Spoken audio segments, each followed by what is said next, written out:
welcome to the podcast. My guest today is Pradeepa, if I pronounce that correctly. I am not pronouncing the last name. Come on, you should try it. It's okay. Oh, Narayanaswamy. There you go. Okay. You got it. Okay. And she has done TEDx speaking, and she talks on infertility. Welcome to the podcast. Thank you so much, Erin. I am super excited to be here with you today, and I'm excited to talk to you about this topic that I'm super passionate about. All right. Well, now infertility affects everybody, but specifically, how does it affect the LGBTQ plus community as well? It's a very interesting question. When I started my support, when I started working as a coach and started supporting people going through infertility, I initially was very, narrow in my focus. And I started supporting just heterosexual women. And then I kind of expanded my support and services to heterosexual men. And then I started supporting couples. And then sometime in summer or before that, last year, my dear friend, she actually shared a very interesting article that showed up in the New Yorker. And that really caught my attention. And in that article, they talked something about what I was completely unfamiliar with, called social infertility. And that was the first time that I ever heard that term. Like, what is social infertility? And I got really curious, and I started, reading about that article.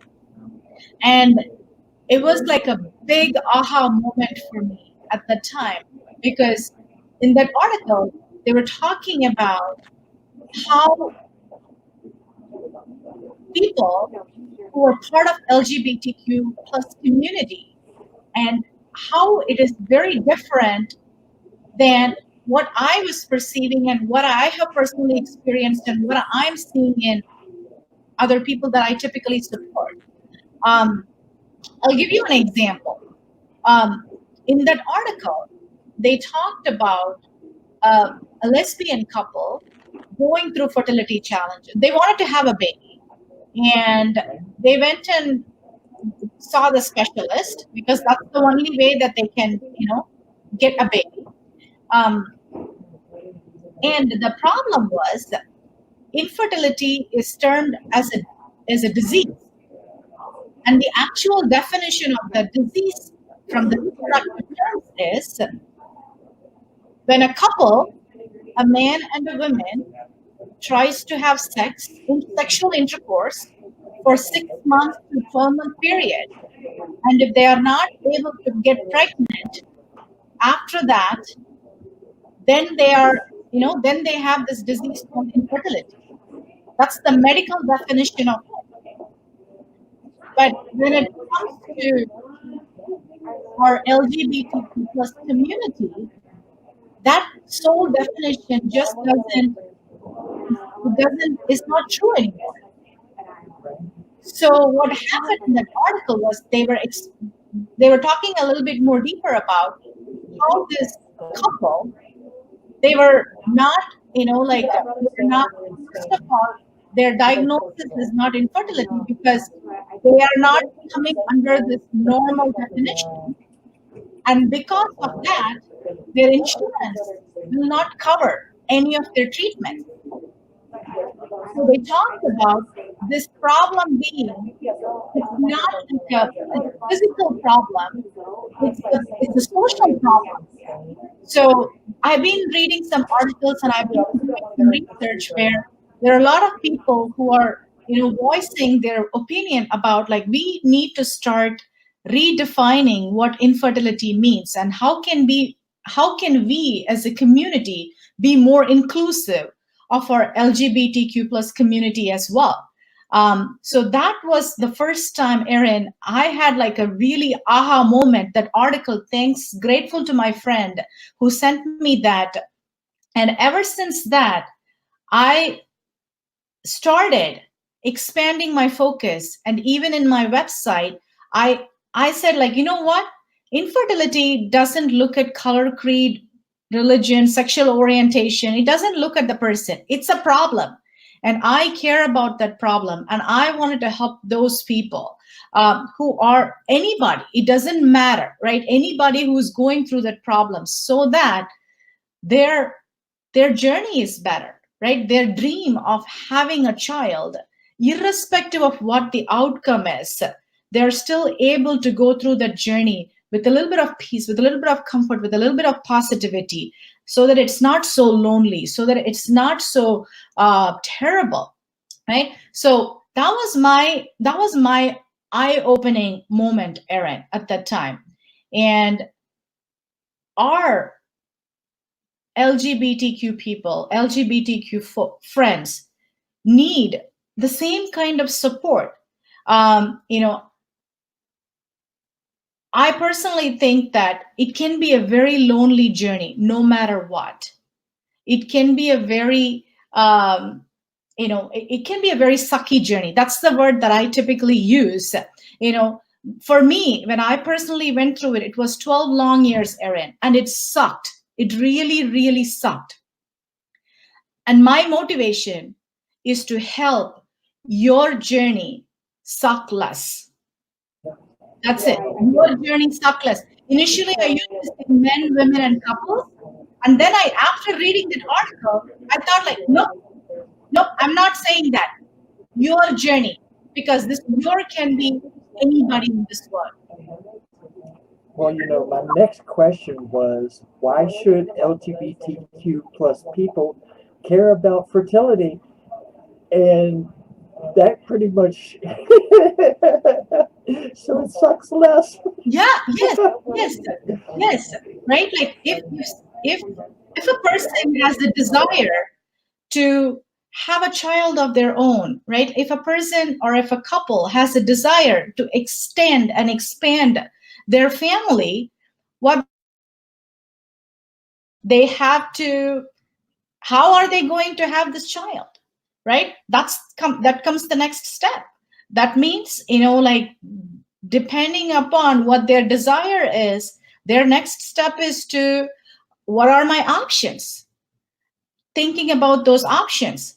And the next step is probably seeking a specialist to expand and explore those options, to talk about what is feasible and what is not feasible.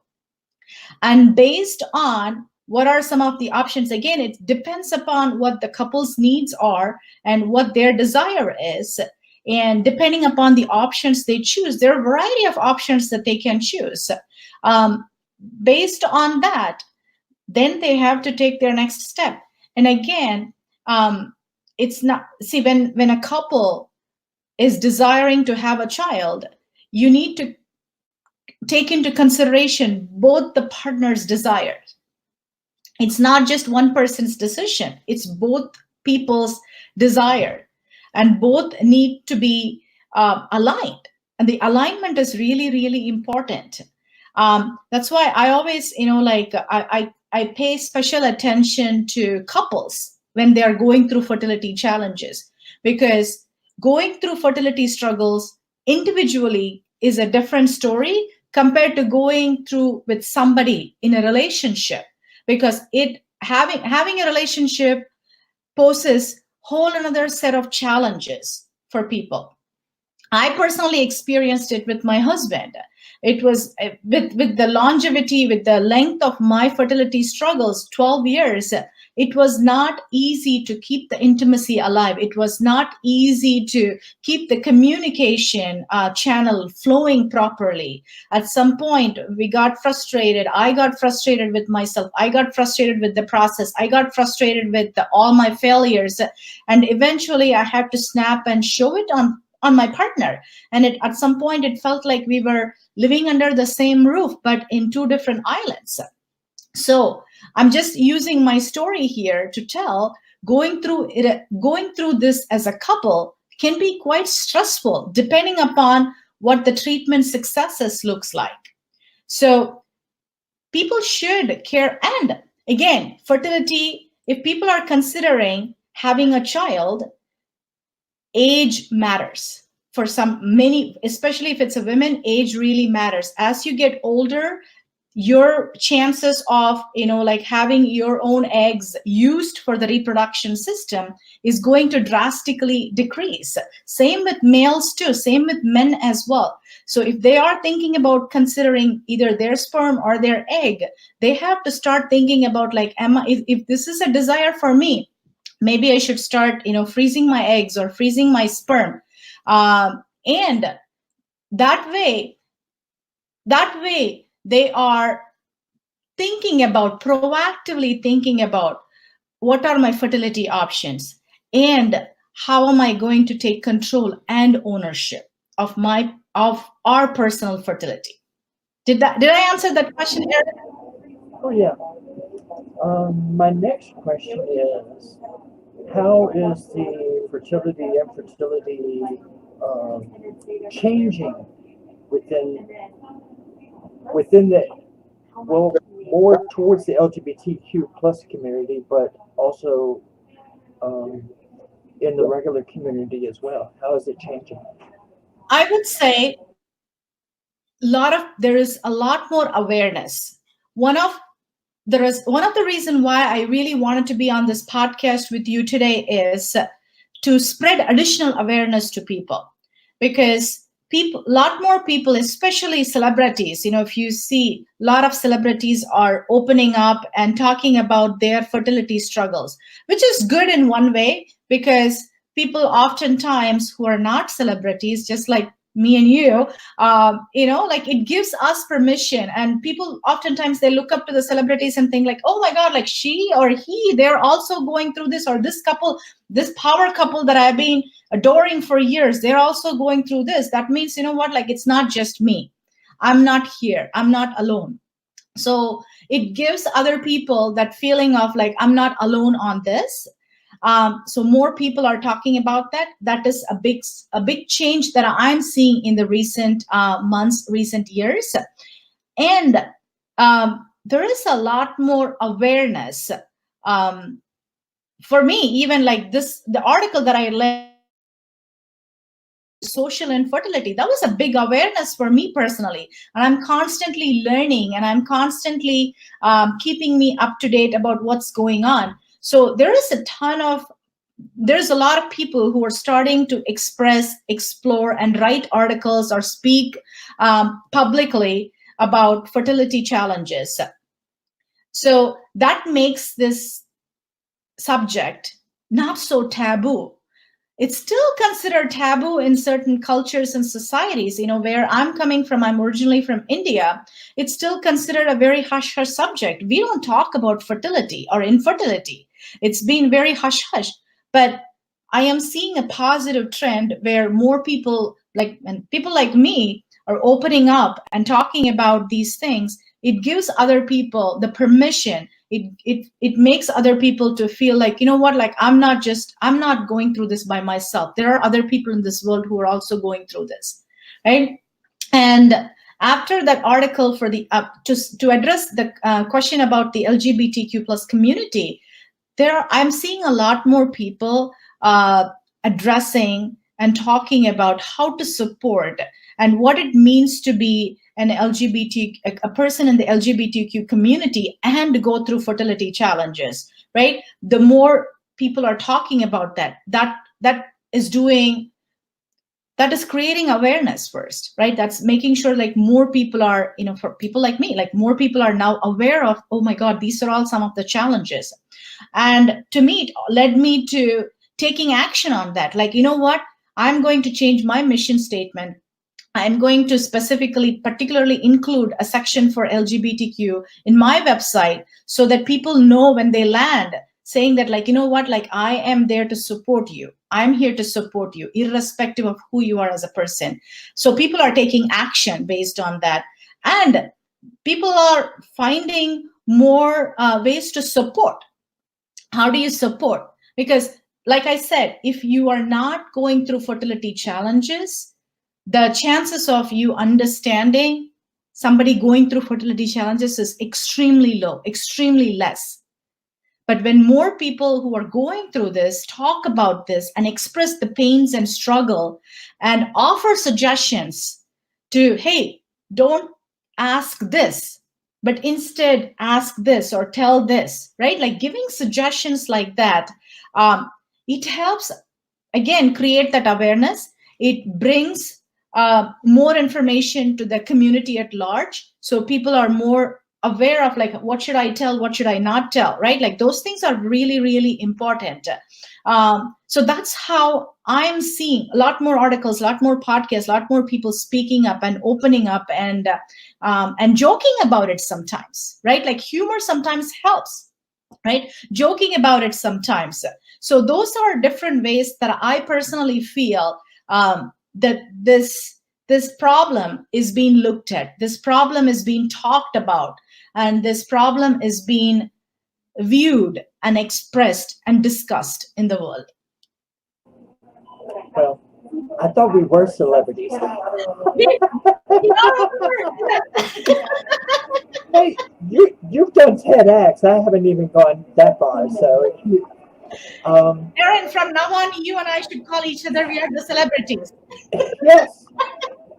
Okay. So, so what tips can you give people on discussing the feelings and emotions about infertility? Great question. This is my expertise. If you are somebody who hasn't gone through infertility challenges, accept that and let the other person know, hey, I know you are going through these treatments. Hey, I understand you are going through IVF or whatever, but I don't really understand what it is like. Be honest with the other person. Because many people, without knowingly, they will say like, oh, I really understand that this probably is, it's not great for you right now. No, you don't, right? Especially if you haven't gone through that, don't ever say that you understand, because you do not. So be honest with yourself. That's one of the first tips that I would say. And I actually also read another article where I thought it really caught my attention, where again there is going through infertility challenges, and they were going through fertility treatments. And I'm going to throw an acronym here. It's called IUI. IUI is intrauterine insemination. That's a fertility treatment. It's a process where the sperm is directly injected into the women's uterus so that it can get closer to the egg.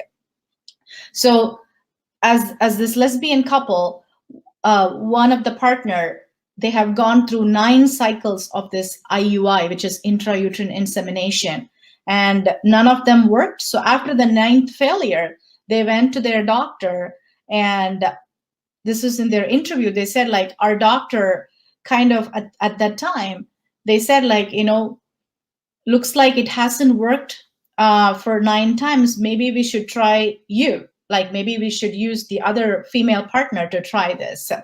And that's it. So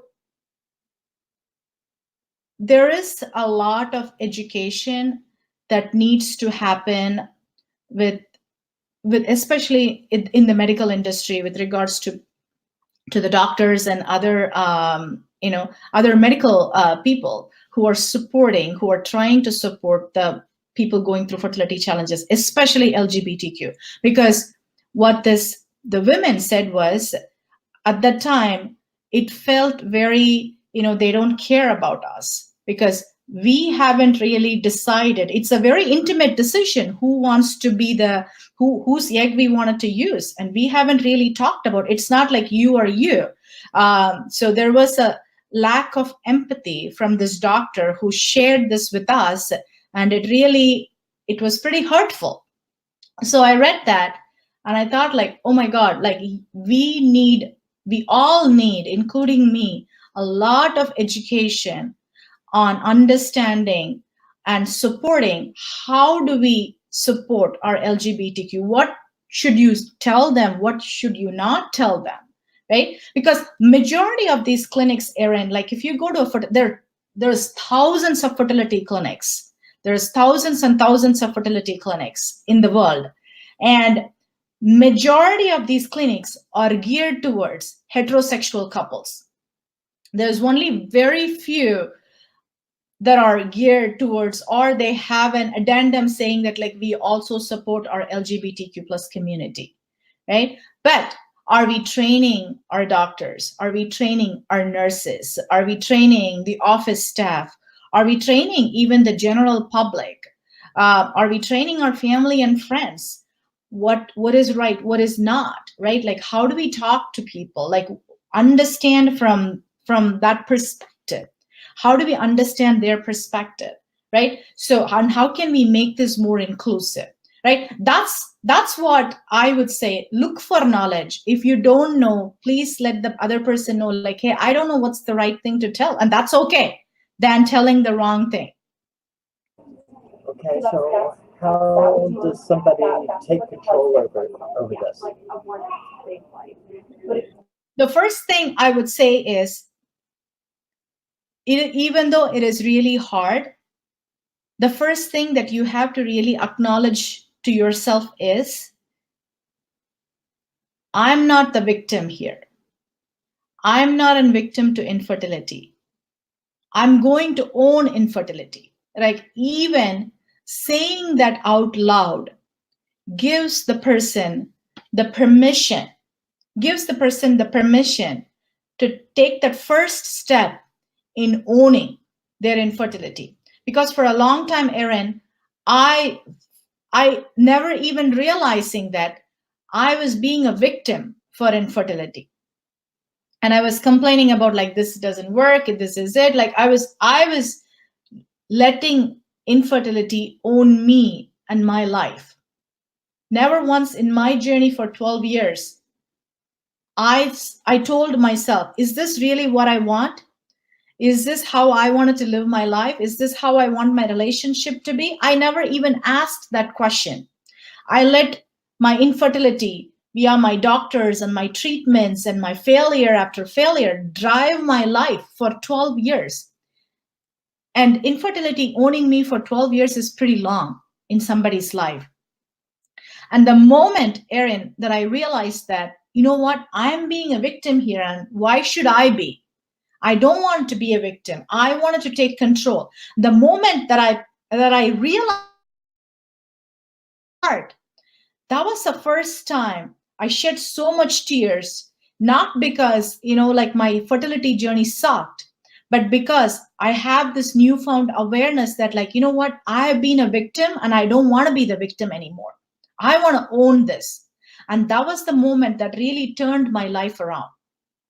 And even acknowledging that I wanted to own this, not I want infertility owned, that would be the first step in owning and controlling and taking ownership of your infertility journey. Okay, this question is really, really difficult, and it may trigger some people, but how does infertility affect the suicide rate? One of the one of the studies, it's not a funded or research study, but I had personal interest and I really wanted to do this study. So I actually studied the relationship between infertility and divorce rates between couples. And I opened this question across a lot of people in the States, and people from across the country shared their journey, shared their story. And it's unfortunate to report a lot of people, it stresses a lot of people. Infertility put a lot of stress on a lot of people's lives. And it's unfortunate to report that many people either separated or really seriously thinking about separating, or it has ended up in divorcing. And to answer your question about infertility and suicide rate, I personally haven't really heard any stories, nor have known anybody suiciding because for infertility. And honestly, it's scary even when you're asking that question, because I feel like, oh my God, please never do that. When you ask that question, the trigger that I had, or the trigger that I'm having right now is, no, it's not worth it, right? I talk about, infertility should never be a cause for a marriage to end or a relationship to separate. Like, I feel so strongly about that. And your question is the parabolic version, like infertility, oh my God, please ever do that. Infertility is not worth taking somebody's life. It's not at all. You can own it, you can control it, and you can still live a peaceful life. I know there are suicide prevention hotlines, and people who are there specifically to support people who has those suicidal mindset. And as a coach, right, if fortunately, I have never encountered in my clientele, nobody has expressed that they wanted to take their life because they are going through infertility. Or if somebody is even remotely speaking that language, my responsibility is to make sure that they are seeing somebody for that, so that they are not going through that, right? That's the vote that I have taken as a coach. So to answer your question, I do not know of anybody who has done that. And I honestly pray that nobody in the world, not even a single person in the world, will take their life because they are going through infertility. I have gone through infertility for 12 long years, and I have come out of it pretty successfully. If I have done that, you have done that. You can do that too, and I can help you. And that's why I have dedicated my life, Erin, to help your infertility suck less. That's wonderful. Okay, Pradeepa, you want to give some shout outs? So I really, really appreciate you, Erin, because this is, I know we connected late last year, and we couldn't do this podcast at the time, and we both had our time offs, and this seems like a perfect time. And this is the first podcast I'm doing this year, and I can't tell you how much, you see my smiling face now, how much I am super excited and so happy to have this opportunity to talk to you today, because social infertility when I read that. And I know that now, I know for a fact that our LGBTQ plus community, they have, it's hard. They have it really, really hard. And even though I don't identify myself as an LGBTQ plus person, I'm a human being. You are a human being. And that's the connection that we have in common, Erin. That's it. That's all it matters. And as one human being telling the other human beings in the world, I'm here to help your infertility suck less. That's it. That's all I can say. Because it can be a sucky journey, and you don't have to struggle through it by yourself.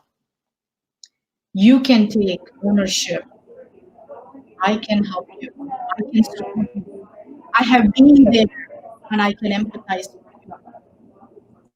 So thank you, Erin, because this is such a wonderful platform and such an amazing job that you are doing, and giving me this evening to share something from my heart. No problem. Now I will be putting contact information for Pradeepa in the description of the video, and I hope to have her back on real soon. Thank you, Erin. I really appreciate this. And for people who are looking for my information, It can be found at pradeepafertilitycoach.com. All right. Well, thank you for being on. Thank you, Erin. Thank you.